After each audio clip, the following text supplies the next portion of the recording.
پیش کیتا گیا آقا کریم نے سونا چاندی مال و دولت درہم و دینار ہر چیز ون دیتی تقسیم کر دیتی نا ہر شہر سونا جڑا ہے مرد پہ حرام ہے اور آقا کریم اس وقت اعلان فرما چکے سن مرد تے سونا پانا حرام ہے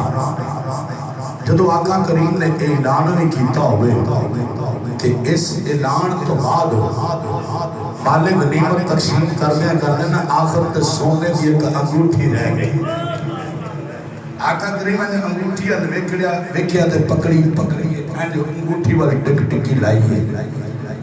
تے انگوٹھی والی ویکھ دیا نا تبسم فرمایا تے ویکھیا سامنے حضرت براء رضی اللہ تعالیٰ ہو جا رہے اپنے غلام نے آواز دی براء بن عازب رضی اللہ تعالیٰ عنہ براء ادھر آؤ آئے آقا کریم نے ایک ہاتھ پکڑیا ہاتھ پکڑ کے تے انگوٹھی سونے دی براء بن عازب نے پہوانی جدو آپ نے انگوٹھی پائی نہ تے آپ نے لائی نہ جدو پا لئی تے پائی دی آقا نے تے آپ نے لائی نہ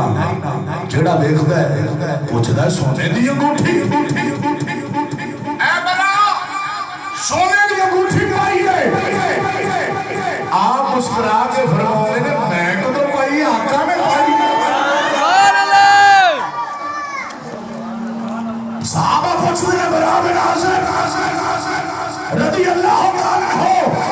اور سرکار سونا حضور نے فرمایا حرام ہے کہ آپ فرمانے نے حرام قرار دینے والے سونے نبی نے خود پایا فیصلہ حضور دا میں کون ہوں جدو آقا کریم نے پوا دیتی حضور کریم نے پوا دیتی تے پھر آقا نے چنگا لگا ہے وہ کر دیتا ہے فرمایا سارے سے حرام ہوئے گا مگر